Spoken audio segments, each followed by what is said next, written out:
last week we were talking about you went and did your first business trip out of the UK.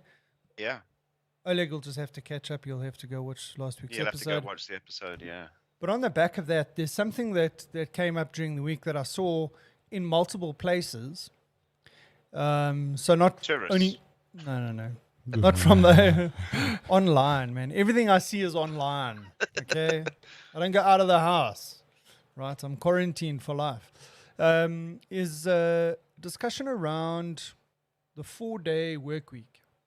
So I suppose during COVID, we've been talking about working from home, et cetera, Now, I think companies are getting to the point now where they're actually having to make decisions about, okay, how they're going to operate going forward. I mean, a lot of businesses, people have gone back to the office. Some other companies are saying, oh, you can work in a hybrid sort of environment. Other companies are saying, well, if you want, you can work permanently from home, et cetera. Now I see the conversations moved on to the next thing, which is the 4-day work week. And obviously Tim Ferriss wrote a book a couple of years ago about the 4-day work week, and I read that thing and I was thinking, yeah, how am I going to do this? Because you need to have the kind of job that you can work and travel, which I think COVID has created that kind of environment now. Mm-hmm. But I see that... take your COVID with you. Yeah, you can take your COVID with you.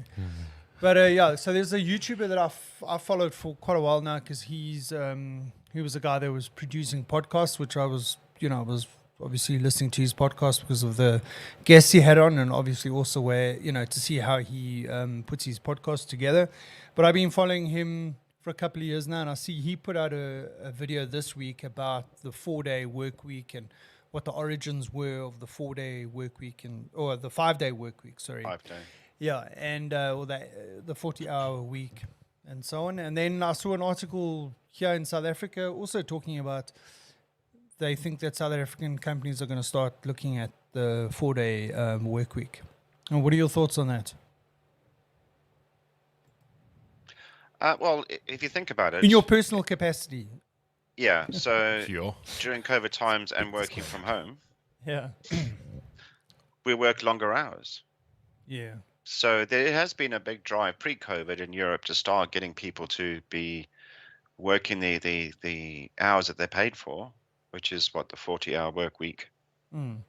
And there was restrictions put in place that people couldn't work beyond X amount over that hour rate.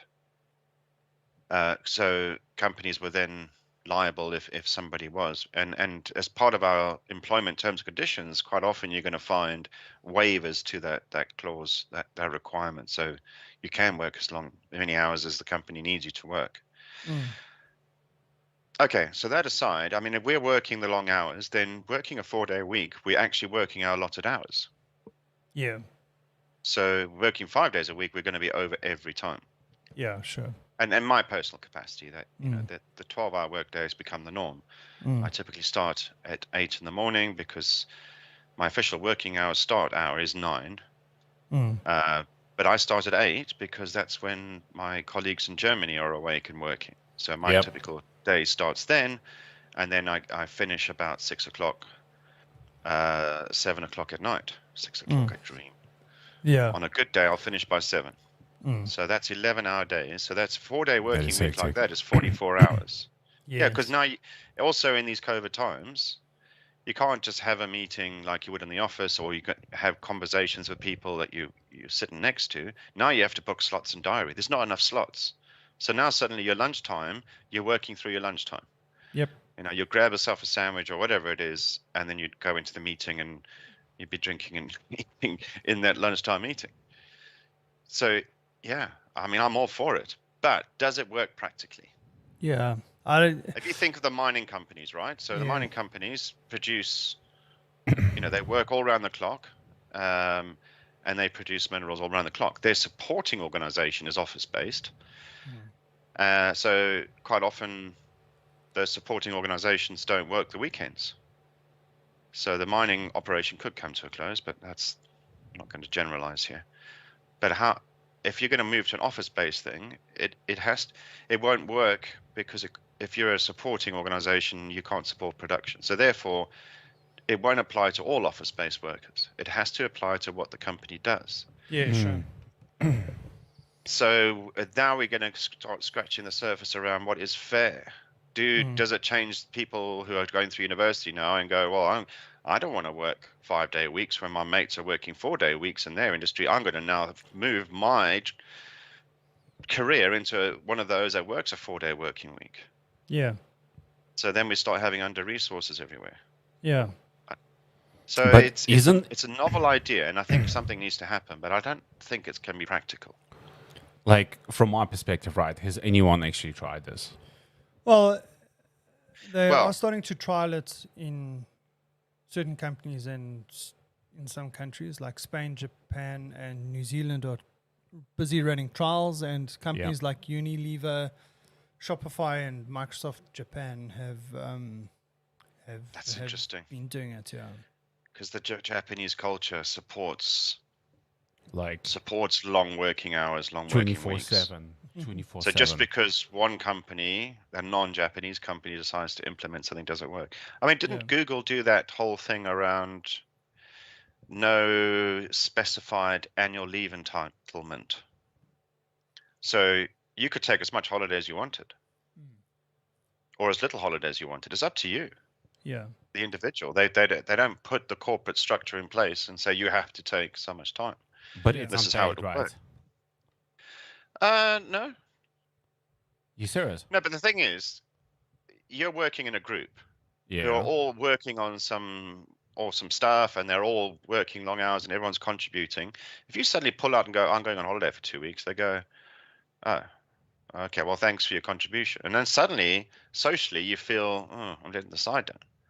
So what's actually going to happen is the reverse. You would think everyone's just going to take loads of holiday. But no, the reverse will happen, that people will burn themselves out because they never go on holiday. You think so? Well, it's an experiment that's underway at the moment. Wow, Yeah. that's going to be interesting to actually see the outcome. Yeah, well, so my thoughts on it are like this. I think I agree with you. There are certain industries that this would work in better than others. Knowledge base. Well, yeah. So I think, like creative kind of jobs, maybe even IT jobs, those kind of things. I think it would work fairly well in, because I think what's happened with the working from home thing and the change in the paradigm there is, before it was you worked your hours. So in other words, you clocked in at 8 and Clocked out at 5. 5 or whatever it was, okay? And you would go into the office and your company can monitor that. You badged in, as an example, and you badged out, and they can see how long you were in the office. Doesn't matter how productive you were, you fulfilled your requirement. You had to be at the office for 8 hours. Okay, I think this working from home thing changed that on its head.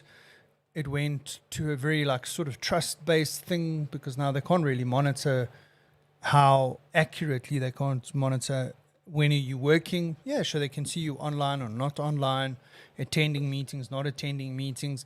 But I think the measure became, what are you producing, right? What is the productivity? Are you getting the work done more than how many hours did you put in? Okay.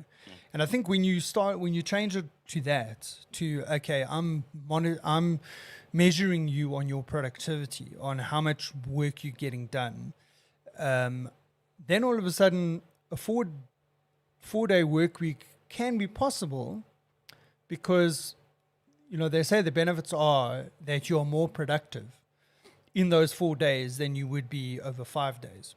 So the theory being that you would still be able to get the same amount done in 4 days as you could as in 5 days, but the benefit is that you actually get one entire day off to do something else, which is one of the benefits, is this whole work-life balance thing. And, to be able to get the same... Yeah, sorry. I was going to say, when we many years ago, we implemented a more of a flexi working setup. Right, so it's specifically London.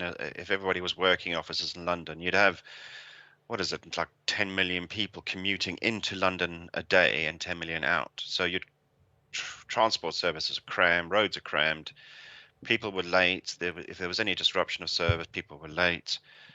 And it was uncomfortable, crammed, overpacked transport is just not, it's unpleasant. Yeah, it's not So cool. we said, well, we'll trial the flexible working setup. So we tried it with, you can work one day from home a week, and we'll also make your starting and end times per day flexible. So if you wanted to come in an hour late, you work an hour late. If you wanted to leave early in the afternoon, you come in early. And we gave time perimeters on that. So it allowed people to travel at different times. Yeah. So if you're an early bird, then you want to miss all the packed trains, you come in early. I mean, and it kind of worked because we were in the office, but I don't think it works now Yeah. because of this lack of diary time for you to catch up and meet people. Mm. We had core hours that you had to be in the office as part of that flexible working, so that if you're going to book a meeting, you would have a 6-hour window for those meetings. And we had less meetings in those days. Yeah. So it kind of works. So I think if we move to a 4-day, maybe I think I like the idea, but I think what will probably work in my situation is we'd probably make it a 4.5 day, so that you have a full-on 4 days, and that 5th day is just there for you to catch up, and it'll be a half day. Yeah. And if you're caught up, you go. If you're not, it's that kind of flexibility. So you're ready to start, and you prepare on that half day at the end of the week. You're prepared to start for a full day on the Monday. Yeah. Otherwise, you just have full-on days, and you get to the end of that day and go, I've done nothing. I've just been in meetings. I've still got all this work to do. When do I do it? Yeah. Yeah, like I think you definitely, because I mean, like you were saying, based on how we're working now, and like everyone's calendar's full, and you're making meetings at odd times that you would normally not make those meetings, purely because that's the only time you can have a chat with that person. I think what I've realized is that we almost need to have a sort of like change around how we collaborate. It's like, are meetings the most effective way to get stuff done? Collaboration. Because I could spend some days, I could spend 3/4 of my day in meetings, and you only really start working at 3:00 in the afternoon. And then you bang in 4 solid hours. I mean, that's 7:00 at night. So you started at 8 in the morning, meeting. You might have 15 minutes between meetings, but that's not enough for you to, depending on what kind of work you're doing, is, in those 15 minutes, you're checking email, you're responding to email, whatever. You're not actually doing work. You're not like, So when you you're come just to doing do that, admin. so it's the end of the day when you're tired, You're is really when you're fucked. supposed to be productive. Exactly. Yeah. You're really fucked. So what I'm saying is, for this kind of stuff to work, I suppose it really depends on the industry, the kind of work that you're doing, and also us changing the way that we collaborate. I think we've got lots of tools now, productivity tools, collaboration tools, that we've got to find new ways of working with them to make it effective. So it's a cultural change as well as an environment change. Yeah, I think so. People or have like to get used to this.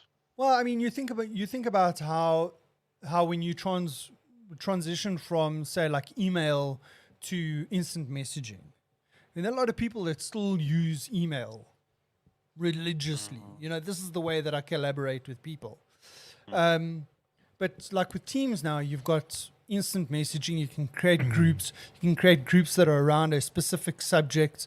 You can have specific channels that are for specific projects or for specific subjects and all that kind of thing. So in my mind, and I'm not Teams saying I'm right. Teams is excellent, dude. Like, Yeah, exactly. But it's the way that people are using it, is that everyone has to buy in on how to use it effectively to collaborate.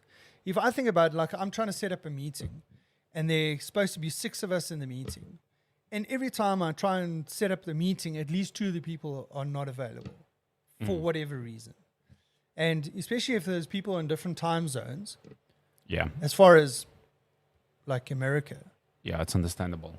Like now, I mean, you've got a very, very narrow window to have a meeting with people that overlap in terms of their work, official work time. Then plus you've got all these people that have already got other meetings. It's very, very difficult. But if you create a channel and everyone is engaged on that channel, you can have a conversation On that channel. over over a period of time where you can still come to the same sort of conclusions that you would have if you had a meeting. It might take a little bit longer, Yeah. but if you take into account the fact that you're trying to set up a meeting where everyone's available, that might take you 3 weeks to get that. Yeah, that's Right. true. That's true. But in that 3 weeks, you could have potentially had the conversation, but everyone needs to be engaged in that conversation. So in my mind, based on, the kind of stuff that I'm working with, I would say that for this kind of stuff to work is that you would need to start changing the way that we collaborate in the workspace. And I think we're getting there slowly but surely. We've got the tools. Now it's just about getting the right sort of behavior around those tools. So can I give you my 5 cents? Yeah, go for it. So I think Teams is amazing because it's like I think the information that's basically relayed in most of the meetings, most of like 45 to an hour meetings can be relayed in 5 minutes. Yes. It's and if it requires your input can be condensed to a minute, and it can definitely be condensed to a paragraph in the Teams. So I think meetings still have a place in terms of especially like project kickoff and project wind down, and basically if you have any issues that you need to resolve specifically and it requires specific discussion around a niche, right? Yeah. You can have that in like a 5, 10, 15-minute meeting in terms of like, okay, this is the problem. What are we going to do about it? How are we going to tackle it? Everyone's on board? Yes, no? What are the questions? Solve it. Alternatively, you can do the same thing on chat. If somebody says, I have an issue, I'm struggling to get this bit of the project to work, it's like, then people come up with suggestions, just post. Yeah. Try this, try this. But all of this sounds great, but it does require your workplace culture to be in line with it. People are afraid of sharing ideas that freely. So That's if you true. have that environment that is That's true. contributed, That's true. in my environment, I have to draw blood from stone in many cases, which is just, it's tiring. And a collaboration like that would be a dream. Like in terms But of some what? people do. So I think it's something that will evolve. You've got to have the tools out there and start using it and setting examples and showing people how this works and the benefits of it. And over time, you'll have more adopters. Oh, fair enough. it's- But I mean, you can also, if you're a person that has an idea, is like a little bit concerned about putting it on the public group, if you know what I'm saying, you can still have a one-on-one. You can still send that idea through to the person that's, let's say, the leader of that group. Let's say I'm on a project and I'm doing some as a software development example, and I'm busy developing an app, and there's input on some of the business rules, and you say, "Oh, I'm a little bit stuck. I need some help," and you put it out to the general group, and someone has an idea, but they're not comfortable putting. They can always send you a direct message and say, "Hey, listen, I was thinking about it. I saw your problem that you've got. Here's an idea. What do you think?" Right? And then what you can do is you can take that idea. You don't even have to say who it came from, and you can put it on the general group, and the rest of the people can answer it. So there are ways around that. But then look, I again, think also, sorry. Yeah, no, it's good, because the other thing that this works and what supports is there's a lot of people whose English, our working language is English, and we're in 196 countries around the world. So there's a lot of people who don't have English as their first or second language and don't feel confident on a call to talk things through. So actually having these tools allows them to be able to have time to craft something in their non-first language. Absolutely. And put it out there. Yeah, So because I mean, that level of collaboration should improve.